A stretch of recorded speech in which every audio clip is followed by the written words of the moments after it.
You've been searching for the best way to generate passive income in your life and heard that real estate is a great way to do it. But you're tired of all the so-called gurus who are all talk and no substance. Get ready to celebrate because Kevin Bupp has spent 14 years successfully making it happen. This is the Real Estate Investing for Cashflow Podcast. Now, here's Kevin Bupp. Hey guys, Kevin Bupp here. I want to welcome you to another episode of the Real Estate Investing for Cashflow Podcast, where our mission is to help you build and maintain massive amounts of cash flow through income-producing real estate investments. Our guest for this week's show is Brian Luftman. Brian is the founder and president of American Farm Investors, a firm that specializes in locating and managing grain-producing farmland for private investors. Brian's prior life was a commodity trader, and he spent 10 years trading livestock and grain options on the floor of the Chicago Mercantile Exchange, where he founded and operated his own proprietary derivatives trading firm. And so, guys, in today's show, my goal is to learn everything and anything that there is to know about the world of farmland investments. More specifically, I'd like to uncover the details potential investors need to know in order to make an educated investment decision so you ultimately determine that farmland might be a good fit for your overall investment plan. And so, guys, I'm very excited to get onto the show with Brian. But before we do, here's a quick word from our show sponsor, Sunrise Capital Investors. Hey guys, Kevin Bupp here with Sunrise Capital Investors. As you are hopefully already well aware if you've been a listener for any period of time, my goal has always been to provide you with as much value as I possibly can through my two podcasts, Real Estate Investing for Cashflow and the Mobile Home Park Investing Podcast. As our audience continues to grow, literally, we've been downloaded millions of times by folks in over 125 countries. I've had thousands of people reach out looking to get involved in our niche. And that's the phenomenal niche of mobile home park investing. For those that don't know, I've been a full-time real estate investor for nearly 20 years now, and I've personally invested in and have owned apartment complexes, various commercial properties, hundreds of single-family rentals, and I've interviewed some of the most successful investors in just about every other asset class, and I've arrived at this one very simple conclusion. Mobile home parks are hands down the best investment I've found to date. Why? They provide investors with the best risk-adjusted returns out of any other real estate sector that I've seen. Investing in real estate can get complicated, and I really want to simplify this process for you. If you're someone who wants to diversify away from the uncertainty of Wall Street and allocate a percentage of your real estate portfolio to mobile home parks, but maybe you don't have the time nor the inclination to personally locate good deals yourself, then our team will do it for you. At Sunrise Capital Investors, our team specializes in the acquisitions and management of undervalued and highly profitable mobile home parks. And we are now providing accredited investors with an opportunity to participate directly alongside our team in our up-and-coming deals. And let me say this, I believe that we are hands down the best in our space at sourcing highly profitable off-market deals. That's really what makes us unique in this niche and as investment managers. As stewards of your capital, we truly are aligned with our investors. We've structured our investment fund so that we as a company are incentivized in the same way the investor is, which is through the performance of the investment itself. In addition, we want to make sure that we not only make money for our investors, but that they understand how it's being made. That's why we provide our accredited partners with a private monthly podcast that walks them through the detailed updates on how their investment is performing. And we're very transparent, providing you with the good, the bad, and the ugly at times. And so if you'd like to learn more about the partnership opportunities with our team here at Sunrise, please go visit sunrisecapitalinvestors.com and click on the investors link to get signed up. It's absolutely free and you'll get placed on the priority list of when new opportunities come along. Also, feel free to call us at 833-CASHFLOW without the O. Again, that's 833-CASHFLOW without the O. And one of our investor relations team members will help you schedule an appointment to speak with one of our managing principals. If you have questions, go ahead and schedule a call and let's get on the phone and talk. And with that, guys, I'd like to leave with one last thought. From the time that I wake up in the morning till the time that I lay my head down the rest of the evening, my number one priority with everything I do, whether it be recording this podcast, working for our investors, helping each of you reach your investment goals, to providing a great experience to each of our residents who reside in our communities, is to add huge amounts of value to everyone that I come in contact with. Now, with that being said, I look forward to the opportunity of bringing value to you through Sunrise and through this podcast. Thank you for your time. Now, let's go ahead and get back to the show. Now, without further ado, I'd like to welcome our guest for today's show, Brian Luftman. Brian, how you doing today, my friend? I'm doing good, Kevin. How are you? I'm doing great, bud. Doing great. Thank you for joining us. I know you're super busy, especially at the end of the year, trying to wrap things up. So we appreciate you having you here. And you're a unique case on the show because I've never had anyone on the show. I've had some crazy niches all over the board. I've had car washes, we've had self-storage, we've had parking lots, laundromats, and shopping, everything. But we've never had farmland. I'm really excited to learn about your business and what it is you do. And I know very little, basically nothing about this industry and this niche. And so I love that. That's what I love about this show. I love having niches on. And so I'm excited to have you here. And I'm excited for our listeners to learn more about your business and what it is you do. And so maybe, Brian, if you could, I gave you a brief introduction there, but maybe if you could just take a few minutes and expand a little bit deeper into your background and, what it is you do. Sure. Yeah. You've probably never spoken with a real estate investment coordinator in Farmland because of the reason that I started the firm, because they don't exist. There's very few real estate investment coordinators in this space. It's really strange. And that's how I got started. But we'll rewind. I was back in Chicago. I was a commodity trader for 10 years, as you said in the introduction. I was on the floor. I'm a finance guy. I'm not a farmer. I have no agricultural background whatsoever. But I'm on the floor in 2007, 2008. The market is literally imploding. And I'm thinking to myself, what are some real safe investments out there? Everything that I had ever invested in was equities, was paper type assets. And those are great when times are good. But I really thought some inflation might be happening on the horizon. I really thought some flight to safety, so to speak, would be occurring in the market. So people were investing in gold in 2007, 2008. And I thought to myself, how could, and I did a lot of reading, found an article that Warren Buffett had something to do with where he had said, why would anyone invest in gold when it doesn't pay you anything? Why wouldn't you invest in companies or farmland? He used that specifically. So I started doing some research on how to invest in a farm because I actually came to the conclusion that it might be the very best inflation hedge because land always goes up in value. And then what you produce on the land is actually a commodity, and commodities are always a good inflation hedge. So that's kind of how I came to the thesis of investing in farms. I can obviously tell you a little bit about how I started the business. But please. That was going to be my next question. So what was the next step after that? So you had an idea at a very challenging point in the marketplace, right? Especially from a perspective of raising capital and things of that nature and actually building a company out of this idea. And so let's talk about that. What were those steps? What did they look like? Well, the first step was I tried to find someone else to do it for me because I didn't want to do it. I was still trading on the floor. I was still making good money. I had several employees. I just didn't want to do that. I wanted to find a passive investment, just like probably all of your clients. They don't want to manage a mobile home park. They want you to do it for them. Yep. And that's what I was looking for and was shocked to have not found anyone who did it. And so the closest thing I found were some real estate brokers that were like, we can put you into a farm. I mean, but that's expensive. That's a $500,000 endeavor at the very minimum. So I actually kind of put that on the back burner, the starting the company portion of it. I was like, I thought that in the back of my head. I'm like, I gotta start a farmland investment company. That's my next step. I knew I didn't want to trade forever. But at the same time, I just decided buying my own farm. So I went down to central Illinois, bought a farm, and we grew white corn for Frito-Lay, grew soybeans, set it up with a farmer. And I realized it was a really easy investment. And so for the next 3 years, I was still trading in Chicago. I went to the farm a couple times, maybe over that 3-year span, and realized it was a pretty passive, easy inflation hedge. And I really liked it. And so fast forward, 2011, things are kind of winding down on the trading floor in Chicago. If you know anything about the trading floor in Chicago or New York, it all kind of went electronic. So the market was not nearly as robust. There weren't as many traders on the floor, and those who weren't making the same money they were back in the day.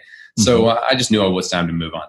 And I went back to that back burner and decided I was going to start a farmland company and named it American Farm Investors, and just decided I want to be the expert in farmland investment for the masses. And take it a step further, I want to actually syndicate investments to lower the threshold to get people to invest. So the average person who wants to invest in a farm has to spend $500,000 million minimum to get the amount of acreage that's a critical mass that a farmer would like to rent from you.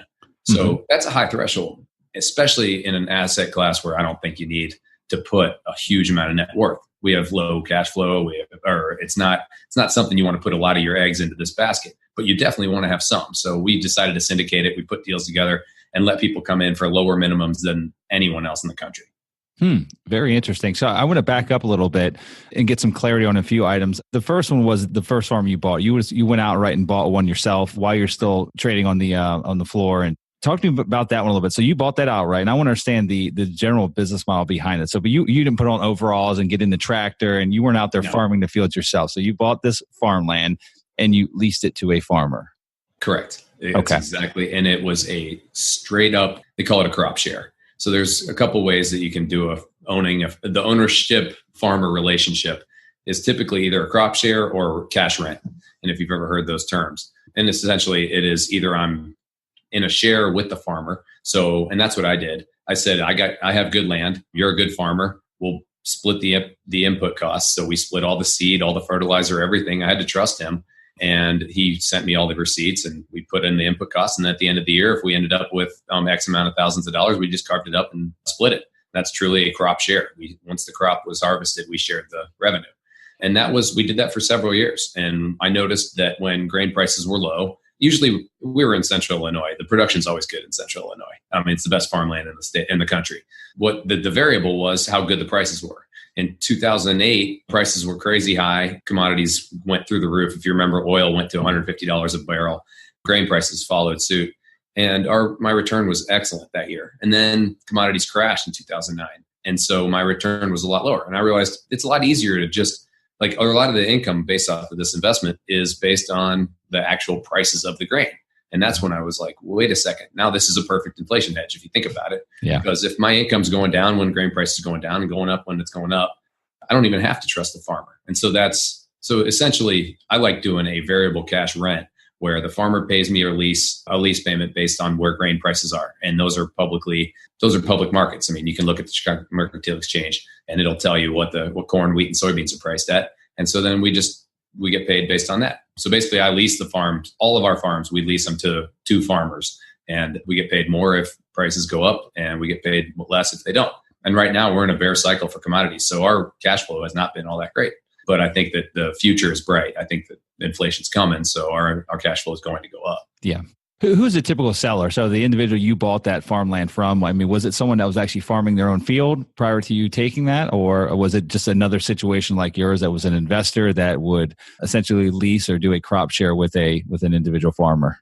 Great question. And typical seller is the perfect way to describe it. The typical seller in this space is a 60 to 70-year-old husband-wife combo, typically, who had either been farming that farm for many years, and all their kids are either in New York or Chicago or have other jobs. None of them want to go into the farming space. And so I'd say 60 to 70% of the farms that we buy are that exact typical scenario. And then every once in a while, we'll buy one from a farmer who is either moving or wants to buy it and lease it back to, or have us give him the capital that he needs to get out of the property. Because a lot of farmers are struggling financially right now. If you can imagine, grain prices have been low for a while. And so they're looking for ways to cash out and lease it back. They don't want to stop farming it, but they just like to get the cash out. Very interesting. So it sounds like your seller profile is almost exactly the same as our seller profile in the mobile home park space. Yeah. Huh? Yeah, absolutely. There's a lot of similarities between aging owners, aging operators that have worked the investment themselves over the years, and their children want nothing to do with it. Some do, but most of them don't. They have no interest. They're doing their own thing. They're living their own lives. And the last thing they want to do is operate a mobile home park. And we bought many communities based on that exact criteria. Yeah, so it sounds like very similar demographics. Let's talk about your typical. You mentioned the typical returns of this investment follow the market soon, follow inflationary periods of time, and I know that we're at some point in time that's definitely going to be working in your favor here in the near future. Let's talk about the typical investor profile. You made a comment of it wouldn't be good to necessarily have all your eggs in this basket, but it'd be good to have a few of the eggs. So talk to me about that typical investor profile, who they are, and is this typically their first investment, or do you find that most of the time they're diversified amongst other types of real estate or other investments all in general? And generally speaking, what's that profile look like? Sure. I would say what I've come to the conclusion of is that our typical investor is a self-made entrepreneurial type of person who has a huge net worth. And I never thought I really thought that this was an investment for doomsday type people. And honestly, I think anyone that's willing to accept a 2 to 5% cash flow return has to be a little bit crazy if you think about it, because that's too low. I mean, it really is. But they take into account a lot of the other things where if the world financial system collapses, I've still got the farm. And I hear that all the time. And they aren't making any more land. Those are the type of quotes that I hear that from my clients. But every one of them, I would say almost unanimously, are very successful and entrepreneurial. For some reason, these type of people run their own businesses, and they are the ones that think, and maybe it's because they think outside the box. They don't think like your typical investor. And that's why they come and they do a Google search and they're like, I'm going to invest in a farm. It's the same crazy idea that I had.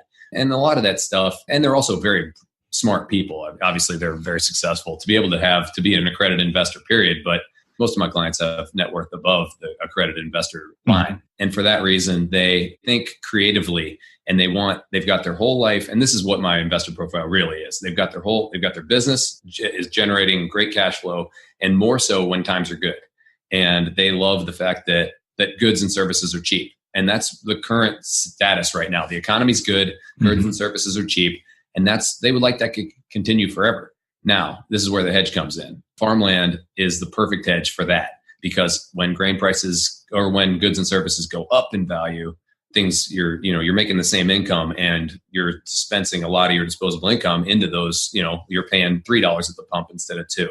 You're paying more at the grocery store. And that's the hedge that people want to put on. And that's where the farmland comes in. So they look at this like almost like an insurance premium going out the window. The opportunity cost that they invest in a farm. Does that make sense? Yeah, no, absolutely. No, I love it. Is your offering, is it a fund structure, or are you actually are you raising the capital, doing these syndications for each one of these individual farms that you're buying? Good question. A lot of people do the fund structure. I don't.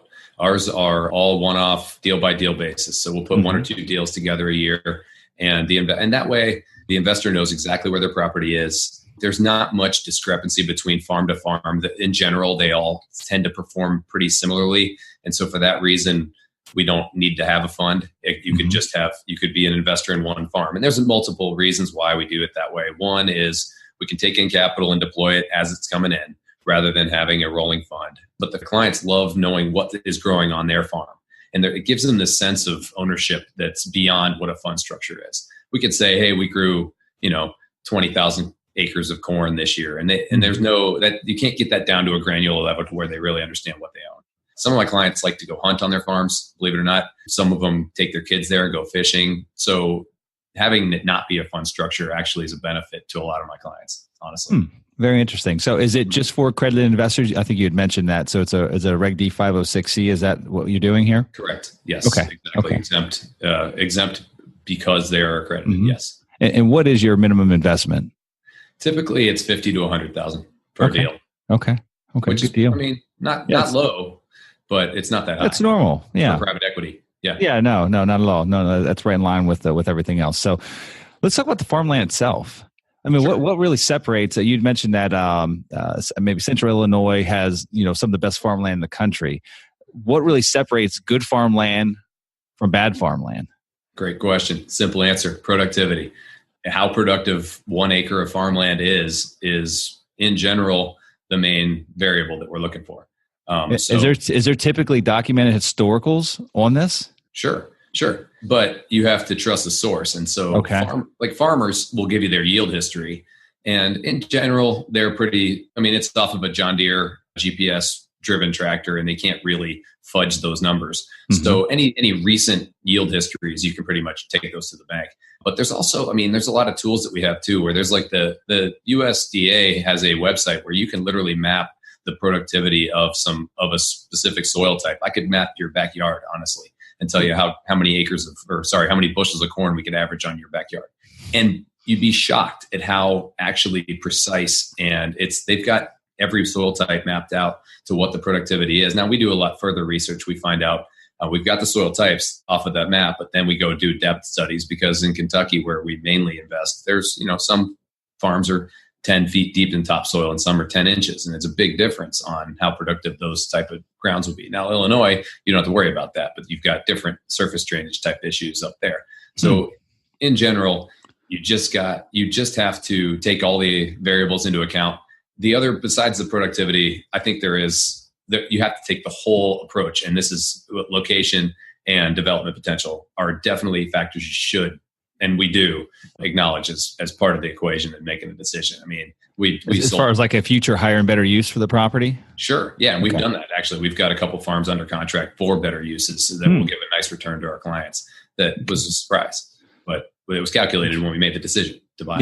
Yeah. No, absolutely. So I want to back up a little bit. There was a something I wanted to cover with you in the beginning, and I completely forgot. And, there's a lot of science behind being a farmer. I mean, just talking about the USDA website, and you could tell me, how many, I don't know, how many, whatever crops or what yield per acre or whatever it is, that we could expect from the soil that's in my backyard. So there's obviously a lot of science involved in this, lots of learning that had to take place on your side. So talk to me about that a little bit. I mean, you mentioned that there was no other farmland investment company out there when you started, when you had this idea.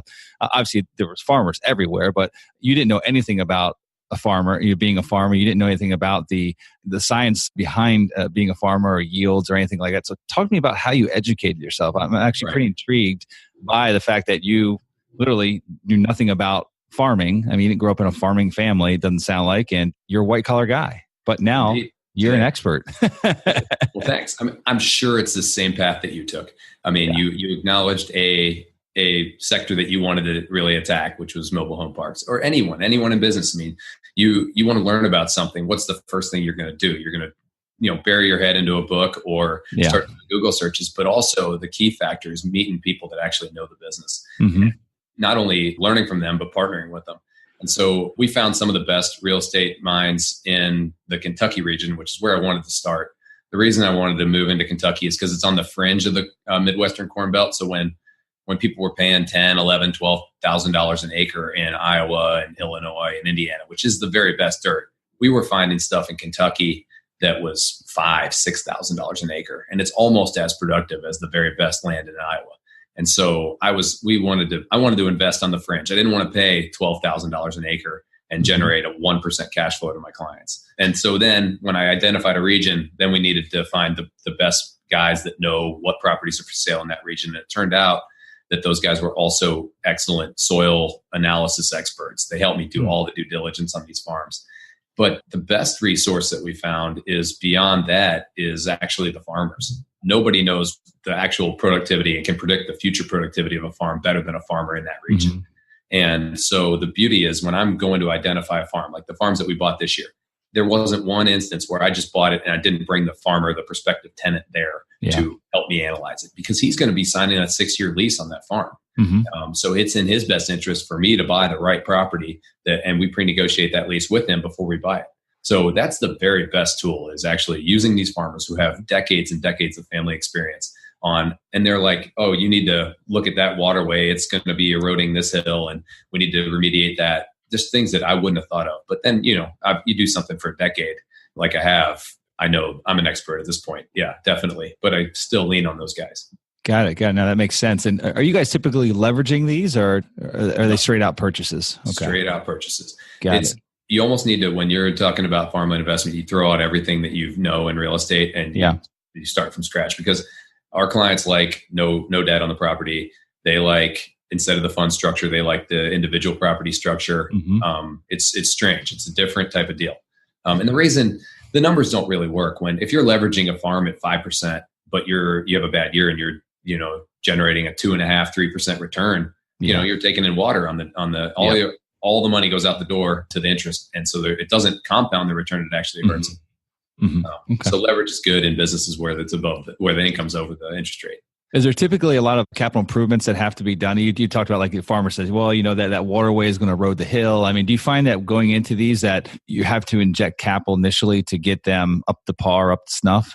Yes, sometimes. Okay. And when we do, it's hopefully we allocate all of that right up front. So what I don't want to do is go to my clients and say, hey, we need this done or that done for a capital improvement. Like, my goal is when we buy a farm, we raise the money that we know we need to do to remediate any problems that are going to occur for the next 10 years. Mm-hmm. And so that way it can be a risk-free, easy, no capital call investment for 10 years. That's the goal. And actually everything's worked out that way. We have not had any surprises where we had to go and ask the investors to reach into their pockets. Things come up. And usually, hopefully, if we do make a capital improvement, it'll benefit everybody and increase the productivity of the farm. It's not like a rental property where you got to buy a new roof, and it's just a net negative to the return that year. Got it. What do you think? We're talking about a lot of the rewards in the space, and what do you think some of the risks are that are associated with this type of investment, or just farmland in general? Great question. I'd say this year showed a perfect risk that I didn't ever foresee, and that was the tariffs that President Trump announced back in May, and everyone knew it was kind of coming. And you can look at a chart of corn and soybean and wheat prices, and it's pretty evident that in May and June, when that discussion began, grain prices took a dive. And I think they went a little too far. I think that actually it's a net. I mean, the world produces 330 million tons of soybeans, and the world consumes about exactly that much every year. So it's just a reshuffling. So if China's not buying our soybeans, then India and Norway and other big importers are. But that was a risk I didn't identify.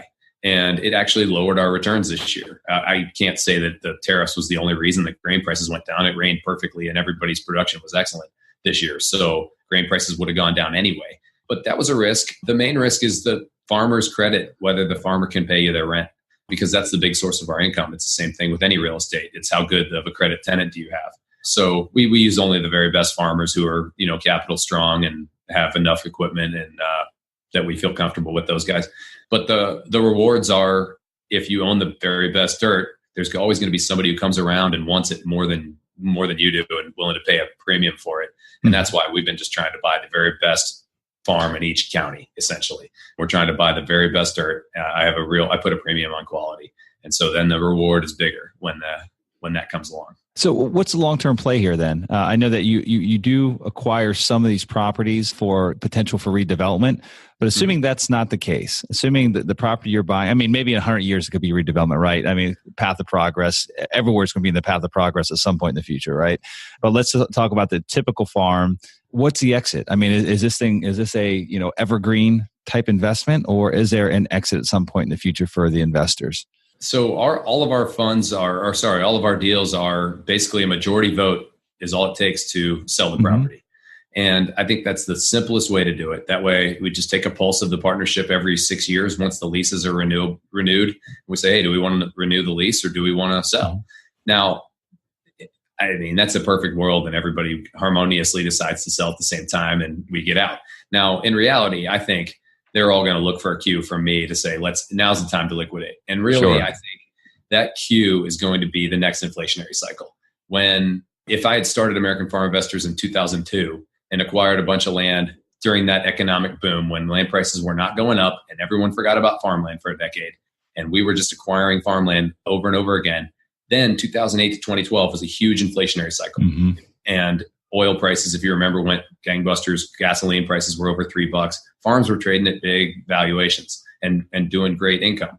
And so if we wait for that next inflationary cycle, when farmland actually comes back into favor, and it will, whenever there's some chaos in the market or a couple down years, people are going to fly, like I said before, they're going to fly to safe investments, gold, land, real estate, you name it, mobile home parks. Honestly, there's a lot of similarities between what you do and what I do, because people will see the same thing that I do. You've got a investment that you can make that will pay you in good times, but in bad times, it still pays you. It might even pay you more because people are looking for a cheap place to live or a place to grow their food. And so in that next inflationary cycle, that's when we'll probably price everything and decide, do we want to hang on or do we want to sell? And I think that when the market comes to you and there's buyers paying higher premiums, that's when we'll probably sell. Yep. Everything's set at the right price. Let me tell you. But then again, there's a flip side to that. They're not making any more land, so and I feel the same with mobile home parks, right? They're not, there's a diminishing supply to our product. Like in the last 10 years, there was 97 new parks brought online, and I don't know how many hundreds of them that actually got redeveloped or shut down for one reason or another. And so there's no new product coming. And so it's very much a pull and tug. And do we sell something? The market's really hot. We've got a ton of equity in a lot of our properties, but they're properties that I would love to own for 20 years and they produce great returns. And so, but you only hit these certain peak cycles, every once in a while. I mean, you don't get to make the decisions to get out at the peak often, right. And right. so, but then if you get out, you've got to have the ability to redeploy that capital, so you still got to put it to work in something else. You don't want it sitting in your, savings account. So there's always decisions that that have to be made and considerations that have to be had, whether or not it makes sense to get out. And so that's always, I feel like we literally have this conversation on a regular basis in our office here with our mobile home parks. But in any event, you're building a business for yourself. And when you start liquidating all the properties, now you're not. No more business. Yeah, right. True. But I'm a trader. I mean, I will always be a trader, even though I'm not trading commodities anymore. If the market comes to me and I can sell out for a good gain for my clients, nothing would make me happier than sending a client a check that's double what they paid, what they invested, and they got all the cash flow along the way. And then I'm entrepreneurial enough that I would go off and sell all the farms and then go do something else, whatever I think the next big boom is going to be. And maybe those same investors are going to come do whatever's next, possibly.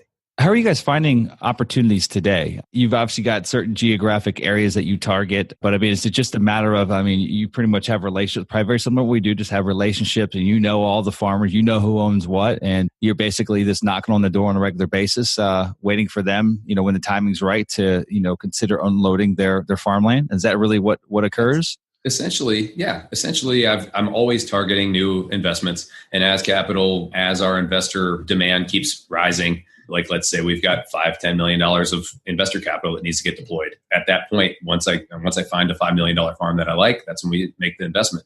So we're always looking for the best land. I will, like I said, I'll only buy in the top 5%. So if we find something great, we go ahead and do the deal. And sometimes it puts a lot of pressure where we have to finance a lot of the deal, and then we keep that as our investor inventory. And so when the next person calls, we're like, hey, we just did this deal. We own X% of it, and we'll sell you some of that. Ah, okay. Does that make sense? I was going to ask you how scalable that is. If you're only looking at the top 5%, if I said, hey, Brian, I've got $100 million, man, can you go find me some farmland? Is that possible? Okay. That's not impossible, but it would take some time. And that's what I would tell you. I would say we deploy less than $100 million a year, and it'd be a challenge we would really have to scale up quite a bit. But I'm not greedy, and I'm not trying to create a $1 billion fund here or $1 billion assets under management. I would rather own the very best farms in the whole state of Kentucky and all around it, and in this region that we can do it really well. And until that market's tapped out, we just keep hammering it. I love it. What else do we need to know about the farmland investment space that we haven't talked about today? What do you think would be relevant and very important for our listeners to know? Okay. Well, I always have so the main question is, why would anyone invest for a 2 to 5% cash return? There you go. The total return I project is anywhere from 7 to 11, because land prices go up. Like, you can take it to the bank 5 to 7% a year. Now, they haven't over the past 5 years, but the 5 years prior, they were going up 10 to 15, 20% a year. And if you average it out over 70 years, we're looking at 5 to 7% appreciation value. So that's the main reason people invest. Now, why now is the main question that I'd love to tell you the answer to. And that's because I think I follow money supply. I follow inflation. And my whole thesis for starting this company was, I think that the next inflation boom is going to be the biggest we've ever seen. I think the value of the dollar is not going to crash, but it's definitely going to, when the world prints money the way it did the last 10 years, there's so much money chasing deals. And I know you see this in your space, because it's a very competitive space in mobile home parks, and probably prices that you never fathomed people would be paying for. Now, farmland's coming in the same way. It's just no one cares about it right now because the incomes are low. But commodity prices have to go up when prices go up, when the money supply increases. I think the real value of gold right now, it's trading at like $1,100-$1,200 an ounce, and has been for a while. I think the real value of gold is probably around $2,000 if you look at a money supply chart. And I share that chart with my clients. I'm like, watch, money supply is going up. The gold price always goes up with it. It just doesn't go at the exact same time. And right now it's lagging, and so are farmland prices. So my theory is inflation's going to come, and it's going to come in a hurry. And when it does, everyone's going to be really glad they have any real estate investment that they have, any real investment that you possibly have. That's the main thesis for investment. And who's that end buyer? What does that buyer profile look like? At that point in time, who's buying at the peak of the market? Who's buying that farmland from you? Great. Are there any REITs in the space? To where you can, aggregate all your farm and roll it up into a REIT, or? Definitely. The Teachers Pension Fund, TIAA-CREF, is a huge landowner. Hancock is a huge landowner, UBS, and they are probably perfect targets for me to sell the whole package to down the road. And then, just like any other real estate, there's going to be an investor when the cash flow goes up, and it will. When we're generating 4 and 5% returns instead of 2 and 3, like we are right now, And we were, a couple of years ago, we were giving 4.5%, 5% returns to our clients, and that'll come back, and maybe even more than that. And then people will pay a stupid cap rate. They'll take that same income and they'll pay for a 3, like on a 3 cap rate for that farm, just so they can have that income. Yeah, and that's the buyer, and that's what's happening with most commercial real estate right now, because the incomes are really good, and so people are paying stupid prices to get that income, that cash flow. That's the title of your podcast, Real Estate. That's a good definition too. People are paying stupid prices. Yeah. So they're dying to get that cash flow, and there's only a finite amount of assets that can produce cash flow. So especially in a down market, if the economy's tanking, you don't want to buy commercial real estate. You want to buy into something that like a farm.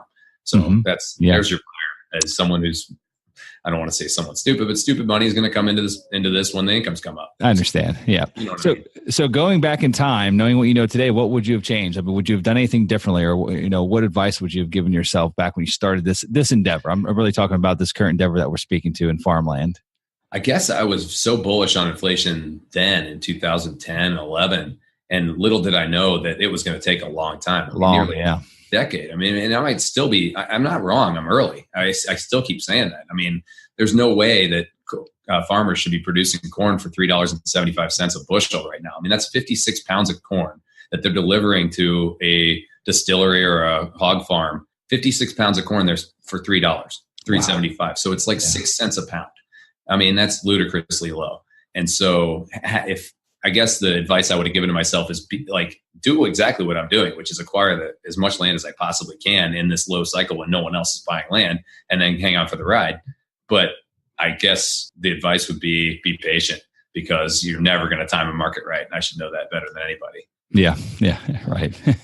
When you find that crystal ball, please let me borrow it, okay? Yeah, I don't have one. But I do know that with conviction, I make my investments, and I'm stick with it because I know I'm right on this. I know land is going to go up in value. I know land incomes are going to go up in value. So it's just a matter of waiting. And I love the fact that we can still generate cash flow for these guys. Absolutely. Even if it's 2 or 3% of their investment right now, in the very worst of conditions for farmland investing right now, they can still get a positive cash flow. So that's a win. Fantastic. Well, Brian, you've shared a lot of incredible information here today. I'll tell you that I was incredibly excited to get on this interview with you and learn about your business. And I'm sure that just like me, our listeners are walking away with a lot of great information that they knew nothing about before. So I love it. Yeah, no, I love it. I love everything about it. I love the niche. It sounds amazing. Might even have an interest to put some money into. No, I believe everything that you're saying here. And it sounds like a very sound investment, especially in the times that we know are coming. And so in any event, I'd love to ask you if this is what I call the golden nugget segment of the show. And you've listened to the show before, so you know this was kind of coming, but you've shared a lot of great information. So hopefully you've got one piece left for us. And so I'd like to ask if you could share one final golden nugget that may leave our listeners with some additional inspiration and motivation as they progress in their real estate investing career. What would that one last golden nugget be if you had it? Sure. So yes, being an avid listener to the show, I thought about this one.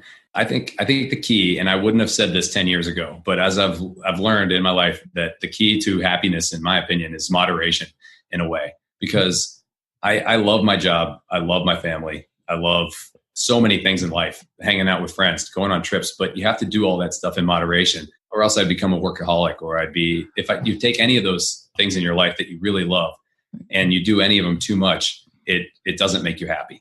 And so that's what I've really learned, and I've tried really hard, and it works with anything. This is not just the way you live your life, but it could be your diet. There are a lot of brilliant diets out there, but if anybody that's gone full blast into a diet doesn't last very long. But you could take the good nuggets. Some of my friends go the paleo route, and it's a smart diet. It really is. Now, you'll find yourself craving carbs if you do it full blast. So I just take all these good ideas and all the things that I love to do and really just throw it into a big mixing bowl. And hopefully it's a mixing bowl of happiness, I guess. I love it. And that's truly, I think moderation is such an underappreciated thing in life.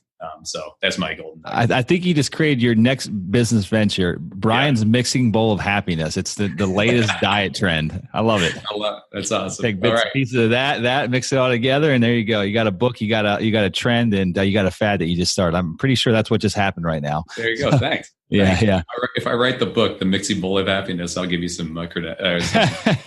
benefit of that. Good deal. Good deal. Well, Brian, it's been an absolute pleasure having you here on the show. And guys, if you want to learn more about Brian, his company, and dig into the investment opportunity there, you can find him at AmericanFarmInvestors.com. Again, that's AmericanFarmInvestors.com. And Brian, that's all I have today, my friend. I really wish you the best in this endeavor and all your future endeavors, and also wishing you and your family a Merry Christmas and happy holidays. Okay. Thanks, Kevin. Keep up the great work. I appreciate it. I learned so much from your stuff. So thank you. Thank you.